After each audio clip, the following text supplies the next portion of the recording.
Good evening friends. मैं Amit Kumar Gupta advocate अपने income tax के केसेस की सीरीज़ में आज जो केस आप लोगों के सामने डिस्कस करूंगा वो चैरिटेबल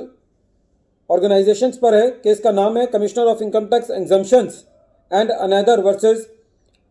कुरुपानिधि एजुकेशनल ट्रस्ट। फ्रेंड्स, ये केस 441 ITR पेज नंबर 154 पे रिपोर्ट हुआ। मैटर कर्नाटका हाईकोर्ट ने डिसाइड किया और मैटर 20 सितंबर 2021 को डिसाइड किया गया। फ्रेंड्स, इस केस के अंदर एसएससी की कुछ एडिशंस की गई है, कह के कि 2 ट्रस्टीज को सैलरी पे की गई है और ये सैलरी जो है वो जो सर्विसेज उन्होंने दी है उसके कमेंसुरेट नहीं है। खाली ये एलिगेशन लगाया गया था, कोई भी इसका प्रूव नहीं दिया गया कि मार्केट के अंदर इतनी सैलरी बनती है इस काम की और इससे ज़्यादा सैलरी जो है वो ट्रस्टीज को दी गई है। खाली एक बार्ड एलिगेशन था कि जो सैलरी ट्रस्टीज को दी गई है वो एक्सेसिव सैलरी है, वो मार्केटेबल रेट के हिसाब से नहीं है। एक और एलिगेशन जो है था असेसिंग ऑफिसर का ये था कि बहुत सारा खर्चा किया गया है, बहुत सारी सैलरीज, बहुत सारे एक्सपेंसेस किए गए हैं और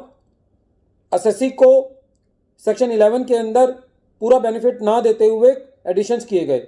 एसएससी सीआईटी अपील के पास गया, सीआईटी अपील ने एसएससी को रिलीफ दिया। डिपार्टमेंट आईटीएटी गया, आईटीएटी में भी एसएससी को रिलीफ दिया और मैटर जो है फिर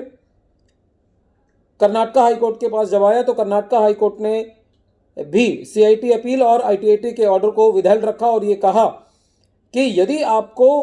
सेक्शन 13 सबसेक्शन 1 क्लॉज सी के अंदर एसएससी के एग्जम्पशन को नहीं मानना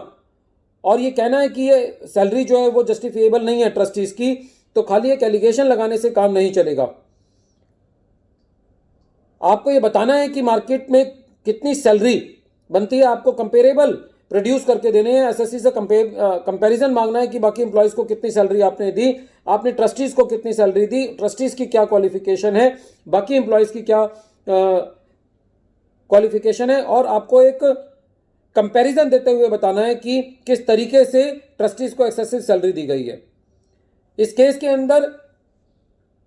असेसिंग ऑफिसर साहब का यह भी कहना था कि साहब कमर्शियल एक्टिविटी की गई है, तो इसके ऊपर भी कोर्ट ने सीबीडीटी के एक सर्कुलर नंबर 11 2008 में जो आया था उसका हवाला देते हुए कहा कि सेक्शन 2 सबसेक्शन 15 के का एक प्रोविजो है जिसके अंदर कानून जो है वो एक चैरिटेबल ऑर्गेनाइजेशन को कमर्शियल एक्टिविटी करने से मना करता है। ये कहता है कि कोई भी ऑर्गेनाइजेशन जो है वो कमर्शियल एक्टिविटी नहीं करेगी, लेकिन सेक्शन 2 सबसेक्शन 15 के जो मेन 3 लिम है जिसके अंदर ये कहा गया है कि यदि ये 3 एक्टिविटीज़ आती हैं तो इसके अंदर उसको ये माना जाएगा कि एक ऑर्गेनाइजेशन जो है वो चैरिटेबल एक्टिविटी कर रही है। इन 3 लिम्स के अंदर रिलीफ टू द पुअर आता है, एजुकेशन आता है और मेडिकल रिलीफ आता है। और इस सर्कुलर के अंदर ये कहा गया कि यदि इन 3 लिम्स के जो सेक्शन 2 सबसेक्शन 15 के हैं, रिलीफ टू द पुअर है, एजुकेशन है और मेडिकल रिलीफ है, यदि इन तीनों को करते हुए कोई चैरिटेबल ऑर्गेनाइजेशन यदि कोई कमर्शियल एक्टिविटी भी करती है तो ये माना जाएगा कि वो चैरिटेबल एक्टिविटी का ही पार्ट है, क्योंकि बिना कोई भी यदि आपको चैरिटेबल एक्टिविटी भी करनी है तो उसका कोई ना कोई इंसिडेंटल टू दैट एक्टिविटी कोई ना कोई ऐसी एक्टिविटी हो सकती है जो कि थोड़ी बहुत कमर्शियल हो सकती है। फॉर एग्जांपल, जैसे स्कूलों के अंदर किताबों का काउंटर लगता है, हॉस्पिटल्स के अंदर एक शॉप होती है जो कि दवाइयाँ बेचती है, तो इसी तरीके से कोई ना कोई ऐसी एक्टिविटी हो सकती है जो कि कमर्शियल का थोड़ा सा एक कैरेक्टर ले सकती है। तो सीबीडीटी के उस सर्कुलर में क्लैरिफाई किया गया है कि यदि जो 3 लिम है मेन सेक्शन 2 सबसेक्शन 15 के, उसकी अवज के अंदर यदि कोई छोटी मोटी कमर्शियल एक्टिविटी होती भी है तो दैट इज अलाउड। तो फ्रेंड्स, ये केस बहुत इंपॉर्टेंट है उन केसेस को डील करने के लिए जहां पे असेसिंग ऑफिसर को थोड़ा बहुत भी ऐसा हिंट मिलता है कि कोई ना कोई पेमेंट ट्रस्टीज को की गई है तो उनकी आईब्रोज जो हैं वो खड़ी हो जाती हैं और वो उसको लेकर के किसी तरीके से सेक्शन 11 के एग्जम्पशन को उसके साथ छेड़छाड़ करने की कोशिश करते हैं। तो यदि आपको सेक्शन 11 के एग्जम्पशन नहीं देनी तो आपको उसके लिए होमवर्क पूरा करना है, असेसिंग ऑफिसर को पूरा होमवर्क करना है, आपको बताना है कि ये किस तरीके से ट्रस्टीज को नाजायज पेमेंट की गई है, वो जायज पेमेंट नहीं की गई है। इस केस के अंदर कोर्ट ने एक बात और कही और ये कहा कि the department should not sit into the arm chair of the assessee and decide कि what salary is to be paid to the employees and what amount should be paid to the trustees. If you want to deny any exemption or if you want to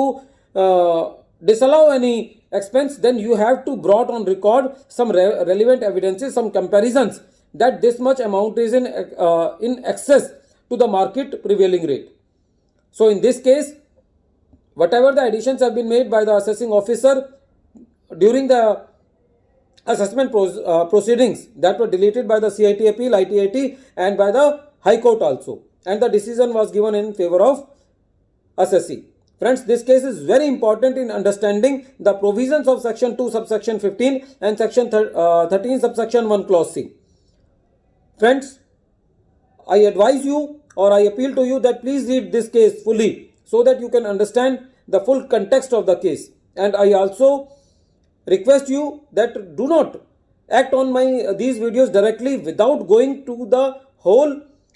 text of the whole judgment. This will help you in understanding the whole judgment. Thank you, friends.